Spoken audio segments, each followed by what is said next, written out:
오늘 우리는 한 영혼이 깊은 어둠 속에서 빛을 찾아가는 놀라운 여정을 함께 나누고자 합니다. 이 이야기는 절망의 끝에서 한 남자가 어떻게 새로운 삶을 얻게 되었는지를 생생하게 보여줍니다.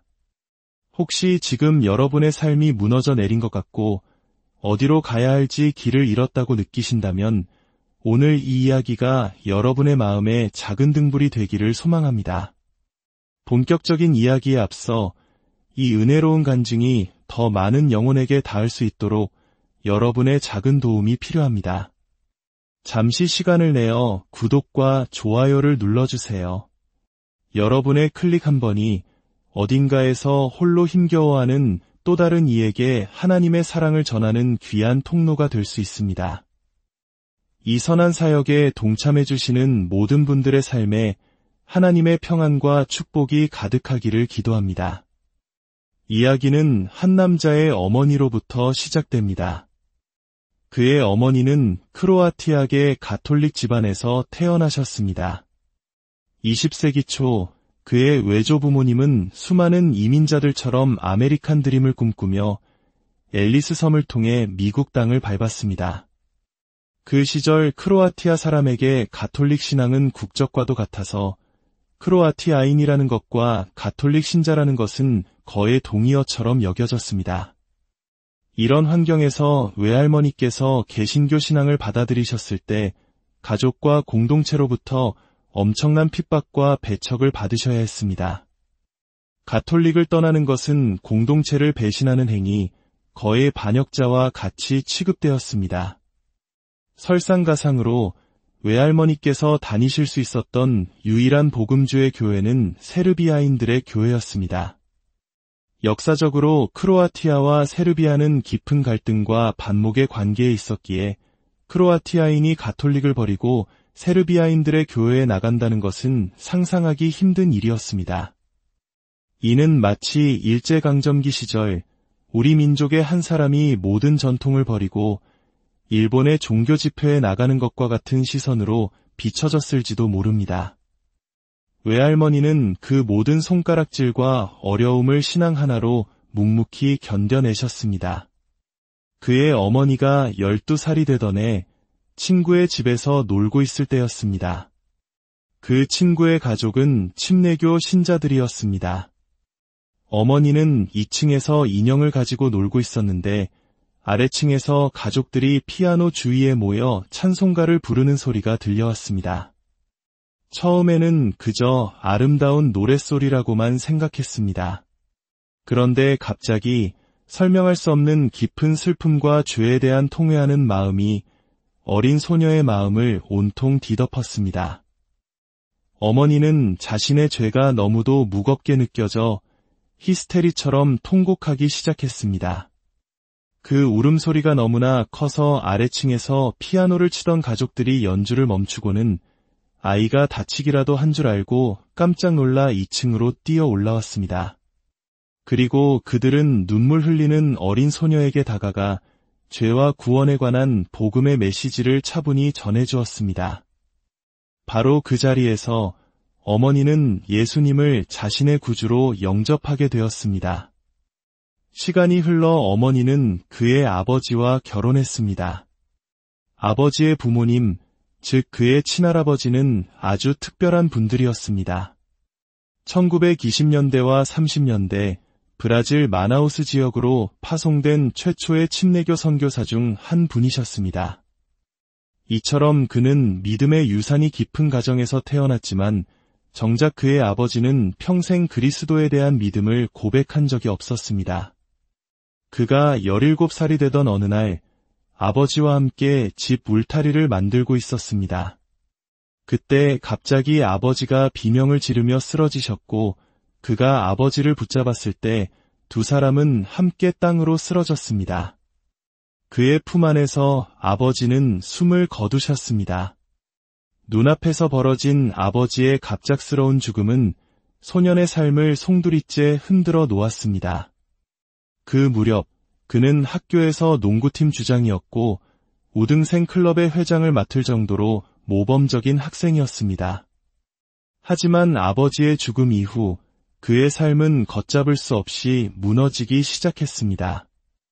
불과 몇 달 만에 그는 농구팀에서 쫓겨나고 5등생 클럽에서도 제명당했습니다. 술에 빠져 살기 시작했고 방황의 늪은 점점 더 깊어졌습니다. 사람들은 아버지의 죽음이 가져온 충격 때문에 그가 엇나가기 시작했다고 말했습니다. 그 자신도 그렇게 믿었습니다. 하지만 훗날 크리스천이 되고 나서야 그는 진실을 깨닫게 되었습니다.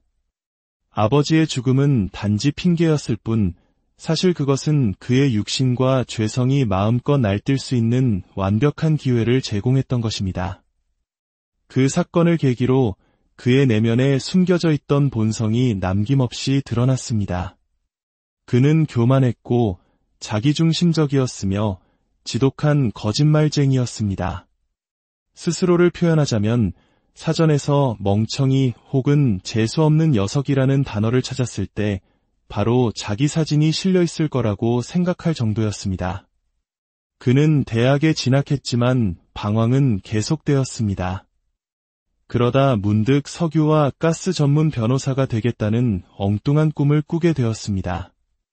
당시 유행하던 TV 드라마의 영향이었을지도 모릅니다.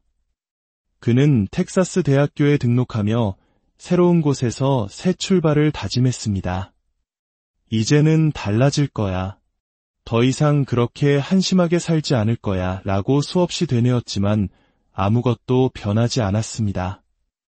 몇 달도 채 되지 않아 그는 예전과 똑같은 모습으로 돌아와 있었습니다. 그러던 중 그는 기숙사에서 유난히 달라 보이는 한 무리의 친구들을 발견했습니다. 그들은 어딘가 평온해 보였고 다른 학생들과는 다른 분위기를 풍겼습니다. 나중에 알고 보니 그들은 크리스천이었고 정기적으로 모여 성경 공부를 하고 있었습니다. 그는 별다른 관심을 두지 않았습니다. 어느 2월의 깊은 밤이었습니다. 또다시 인생을 망쳐버렸다는 자괴감에 휩싸인 채 그는 새벽 1시가 넘은 시간에 침대 가장자리에 걸터 앉아 있었습니다. 당시 그는 근육을 키우기 위해 스테로이드를 과도하게 복용하며 운동에 집착하고 있었습니다. 그는 소리내어 울기 시작했습니다. 아버지의 장례식에서도 흘리지 않았던 눈물이었습니다. 그는 그저 반복해서 중얼거렸습니다. 나는 너무 비참해.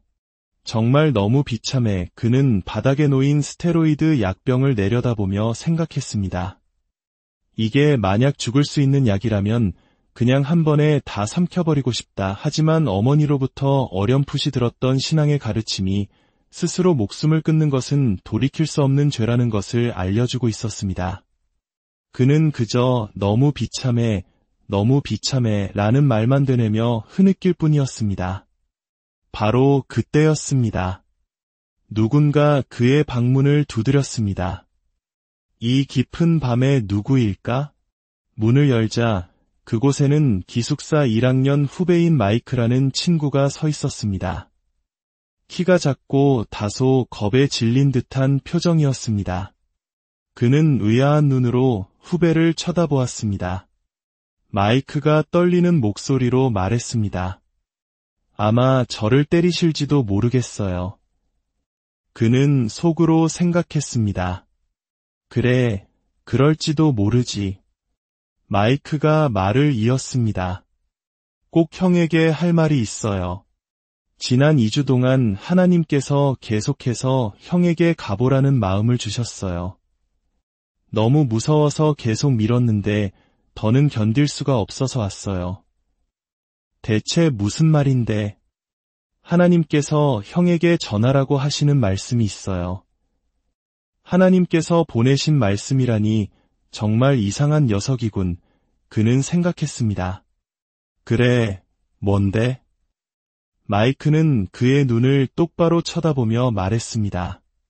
형은 지금 너무나 비참해요. 그리고 예수 그리스도께 형의 삶을 온전히 내어드리기 전까지는 계속해서 비참할 거예요. 그 말은 그의 심장을 관통했습니다. 그들은 그날 새벽 4시 5시가 될 때까지 아주 긴 시간 동안 이야기를 나누었습니다. 마이크의 말은 그의 마음에 깊은 파문을 일으켰습니다. 그 후 그는 어머니가 주셨던 성경책을 찾아 읽기 시작했습니다. 그리고 시편 103편의 한 구절에 눈이 머물렀습니다. 인생은 그날이 풀과 같으며 그의 영화가 들의 꽃과 같도다. 그것은 바람이 지나가면 없어지나니 그 있던 자리도 다시 알지 못하거니와 그 구절을 읽는 순간 그는 분노를 느꼈습니다. 그것은 그가 아버지의 죽음을 통해 뼈저리게 느꼈던 인생의 허무함 그 자체였기 때문입니다. 총명하고 유능했던 아버지였지만 그의 장례식에서 사람들은 날씨 이야기, 스포츠 이야기, 회사 이야기를 나누고 있었습니다.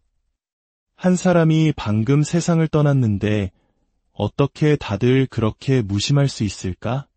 마치 아버지는 처음부터 존재하지 않았던 사람처럼 세상은 아무 일 없다는 듯이 흘러가고 있었습니다. 바람이 지나가면 그 있던 자리도 다시 알지 못한다는 말씀이 바로 그것이었습니다. 그는 화가 나서 성경을 침대 위로 던져버렸습니다. 하지만 잠시 후 그는 다시 성경을 집어들었고 바로 다음 구절이 눈에 들어왔습니다. 여호와의 인자하심은 자기를 경외하는 자에게 영원부터 영원까지 이르며 영원. 그 단어가 그의 마음을 사로잡았습니다. 풀과 같이 사라져버리는 유한한 인생과 영원부터 영원까지 이르는 하나님의 사랑. 그 극명한 대비가 그의 마음속에 깊이 새겨졌습니다. 며칠 후 그는 대학교 도서관에서 팀 프로젝트를 하고 있었습니다. 팀의 한 여학생이 다가와 내일 밤에 파티를 여는데 오지 않겠냐고 물었습니다. 예전 같았으면 가장 먼저 달려갔을 파티였지만 이제 그는 더 이상 그런 자리가 즐겁지 않았습니다. 그는 혼자 바에 앉아 조용히 술을 마시는 게 전부였습니다. 아니, 파티에 안 갈 거야. 넌 요즘 아무 데도 안 가잖아. 왜 안 오는데? 그녀의 질문에 그는 생각지도 못했던 대답을 내뱉었습니다. 그 말은 계획된 것도 의도된 것도 아니었습니다. 그의 입에서 나온 그 말은 그 자리에 있던 다른 사람들뿐만 아니라 자기 자신조차도 깜짝 놀라게 만들었습니다. 나는 이제 크리스천이고 예수님을 따를 것이기 때문에 너의 파티에 가지 않을 거야. 그 말을 내뱉는 순간 주변의 친구들이 모두 그를 돌아보았습니다. 술 마시고 거짓말하고 방탕하게 살던 그의 모습을 너무나 잘 아는 친구들이었습니다. 그들의 시선을 받자 그는 비로소 자신이 무슨 말을 했는지 깨달았습니다. 그리고 그 순간 마치 그의 영혼에 환한 빛이 켜지는 것 같았습니다. 그것은 물리적인 빛이 아니었습니다. 마음속에서 터져나온 깨달음의 빛이었습니다. 그래, 바로 그거야. 나는 이제 그렇게 살 거야. 나는 예수님을 믿어. 정말이야. 나는 예수님을 믿어. 그는 자리에서 일어나 도서관을 빠져나왔습니다. 걸음은 점점 빨라졌습니다. 내게 무슨 일이 일어난 거지?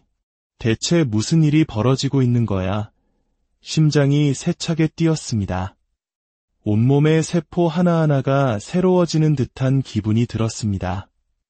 도서관 출입문을 열고 밖으로 나가려는데 같은 기숙사에 사는 한 여학생이 안으로 들어오고 있었습니다. 그가 알지 못하는 사실이 있었는데 그가 기숙사에 처음 이사 왔을 때부터 그 여학생을 포함한 한 무리의 크리스천 학생들이 몇 달 동안 계속해서 그를 위해 기도해오고 있었다는 것입니다. 문을 열어주는 그를 보자마자 그녀가 소리쳤습니다. 폴, 당신에게 무슨 일이 있었던 거예요? 그는 덜컥 겁이 났습니다. 너무나 두려워져서 나도 몰라요. 라고 소리치고는 그대로 기숙사를 향해 미친 듯이 달려갔습니다. 그는 곧장 그날 밤 자신을 찾아왔던 후배 마이크를 찾아갔습니다. 마이크, 나 너무 무서워. 방금 도서관에서 이상한 일이 일어났어. 내가 아는 건 딱 하나야. 나는 예수님을 믿고 나는 새로워졌어. 마이크는 그를 보며 미소 지었습니다. 그래요, 형. 정말 새로워 보여요. 마이크는 그를 성경 공부 모임을 이끌던 다른 리더들에게 데려갔습니다. 그들 앞에 앉아 방금 일어난 모든 일을 털어놓자 그들 중 한 명이 외쳤습니다. 형제님, 거듭나셨군요. 거듭나는 게, 그게 뭔데요? 그날 이후 놀라운 변화가 시작되었습니다. 입에 달고 살던 욕설과 상스러운 말들이 하루아침에 완전히 사라졌습니다. 그냥 멈춰버렸습니다. 하지만 멈추지 않은 것도 있었습니다. 바로 거짓말이었습니다. 구원의 기쁨과 감격이 지난 후 그는 자신이 과거에 얼마나 많은 사람들에게 거짓말을 했는지 깨닫기 시작했습니다. 다른 많은 것들이 변했지만 대화 중에 무심코 사실이 아닌 말이 튀어나오곤 했습니다. 예전에는 거짓말에 대해 아무런 죄책감이 없었습니다. 오히려 그는 자신의 거짓말 실력을 자랑스러워했습니다. 누구든 감쪽같이 속일 수 있었으니까요. 하지만 이제는 달랐습니다. 거짓말이 튀어나올 때마다 성령님께서 그의 마음을 강하게 책망하셨고 그는 견딜 수 없는 수치심에 사로잡혔습니다. 그는 거짓말을 했던 사람에게 다시 찾아가 제가 거짓말을 했습니다. 죄송합니다. 라고 고백해야만 했습니다. 술과 욕설은 단번에 끊어졌지만 거짓말이라는 죄는 그를 계속해서 넘어뜨리고 부서뜨리는 가시와 같았습니다. 그리고 주님께서는 그 길고 고통스러운 과정을 통해 마침내 그에게 거짓말을 이기는 승리를 주셨습니다. 그래서 저는 여러분께 말씀드리고 싶습니다. 주님을 향한 뜨거운 열정을 가진 여러분이 이제 막 믿음의 길에 들어선 누군가를 보게 될 때 그 사람의 삶에서 하나님께서 일하신 흔적이 분명히 보이지만 여전히 어떤 특정 영역에서 힘겹게 씨름하고 있는 모습을 보더라도 그를 섣불리 판단하거나 그의 믿음이 가짜라고 단정하지 마십시오. 때로 주님께서는 많은 것을 단번에 제거해 주시지만 어떤 죄들은 우리가 평생에 걸쳐 씨름하며 다루어 가도록 남겨두시기도 합니다. 그 일이 있은 다음 날 기숙사의 성경 공부 모임 친구들은 돈을 모아 그에게 두꺼운 주석 성경책을 선물해 주었습니다. 그는 크리스천이 된 지 이틀째 되던 날 그 성경책을 들고 캠퍼스를 걷고 있었습니다. 한쪽에서 사람들이 웅성거리는 소리가 들려가 보니 어떤 남자가 연설을 하고 있었습니다. 그는 결혼은 인위적인 제도일 뿐이며 자유로운 성관계는 좋은 것이라고 주장하며 온갖 악한 것들을 조장하고 있었습니다. 그 말을 듣는 순간 그는 자신도 모르게 분노가 치밀어 올라 군중을 헤치고 앞으로 나아갔습니다. 그리고 그 남자를 향해 소리쳤습니다. 당신은 거짓말하고 있어. 당신은 거짓말쟁이야. 그건 진실이 아니야. 그것이 그의 길거리 설교 사역의 시작이었습니다. 돌이켜보면 그가 14살 소년이었을 때 자주 꿈을 꾸곤 했습니다.